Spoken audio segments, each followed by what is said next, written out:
आज जहानाबाद जिला के मखदुमपुर से 9 किलोमीटर दूरी पे एक गांव पड़ता है मंझौस। आज उसकी कहानी जानते हैं।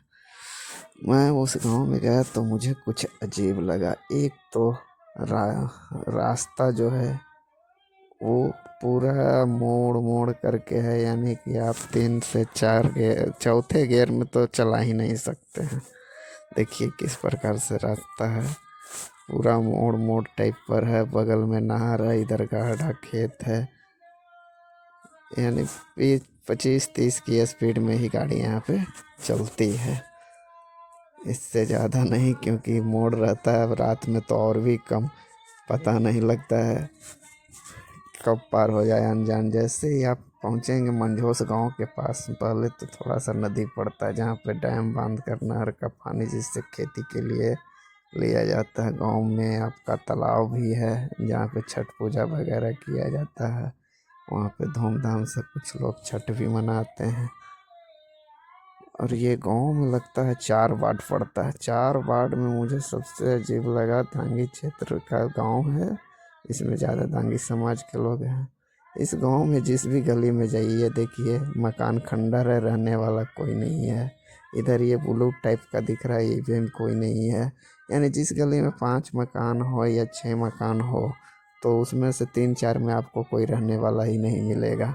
जबकि मकान देखकर ऐसा नहीं लगता है ये 20 इंची का दीवार होगा, जो भी हो करीब 50-60 साल का पहले का बना हुआ है। तो आप सोच सकते हैं कि उस ज़माने में भी क्या इसकी वैल्यू रहती होगी, या रहने वाले की क्या वैल्यू होगी। आज जैसे इस तरह से खंडर पड़ा हुआ है। मुझे पता नहीं, इस गांव में एक चीज़ व्यवस्था भी बढ़िया दिखाई दी है कि यहाँ का नल जल का पानी भी किसी किसी गांव में तो एक बूंद भी आ जाए तो बहुत है, लेकिन यहाँ 2-2 3-3 तल्ले पे पानी चढ़ा दे रहे हैं, नल जल योजना वाला पानी। ये भी देखिए घर खंडर ही है, खंडर हो गया है, लोग रहने वाले नहीं है। इधर देखिए सामने आपको ये पूरा खंडर, ये तो एक तरह से अपना प्रकृति अपने गोद में ले लिया हो इस मकान को। ऐसा लग रहा है जैसे यहाँ कुछ तो है ही नहीं।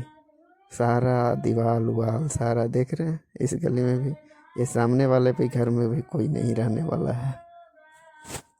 जो भी गली में आप जाएंगे वहाँ आपको लगेगा कोई है। 2-3 घर में आदमी रहते हैं, बाकी ज़्यादातर लोग शहर में ही रहना पसंद करते हैं। जबकि ये सब लोग भी जो होंगे या तो कोई बिजनेसमैन होंगे या नौकरी सर्विस ही करते होंगे, क्योंकि मैं भी दांगी समाज से ही हूँ तो मुझे अपने समाज के बारे में मालूम है। ये देखिए सामने से ये किराना दुकान हुआ करता होगा।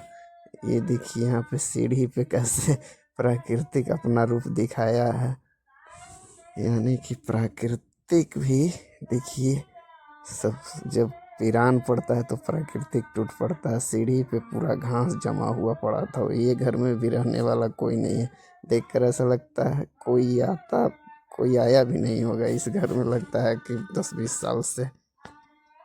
क्योंकि ये देखिए दीवार इधर टूटा पड़ा है। मुझे यहाँ पे लगता है कि 10-12 घर यहाँ मैं जहाँ पे अभी हूँ अपने आसपास में ऐसा घर है कि उसमें से कोई रहने वाले ही नहीं है। और जबकि घर सारा ईंटा का है, तो पता नहीं क्या हुआ होगा, नहीं हुआ होगा, ये तो बाद में पता करेंगे। देखिए ये सामने घर है, इसमें भी कोई रहने वाले नहीं है। लेकिन अभी ये दलान के रूप में मैं जिनके घर आया हूँ वो देख रेख करते हैं, तो साफ सफाई थोड़ा आप लोग को दिख रहा होगा। लेकिन बगल में देखिए इधर घास जम गया है, कोई रहने वाला। सीढ़ी की हालत देख सकते हैं, छत का तो हालत कंडीशन सही है। थोड़ा छत से देख लीजिए इस गांव का नज़ारा। यहाँ पे शादी हुआ था हमारे साली जी का, तो वही घर है उनका।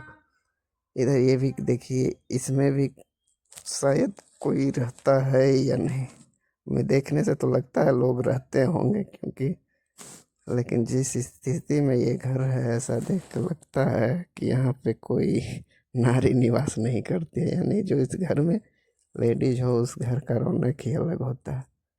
यानी इसमें भी कोई रहने वाले नहीं है, क्योंकि सारा कूड़ा कचरा फेंका हुआ देख करके तो ऐसा ही लगता है। अब बाद में पता करेंगे कि इस गांव में ऐसा क्या है भाई कि ऐसे होता है। ये देखिए खंडर, इसमें खंडर में कुछ पुरानी चीज़ें भी हैं।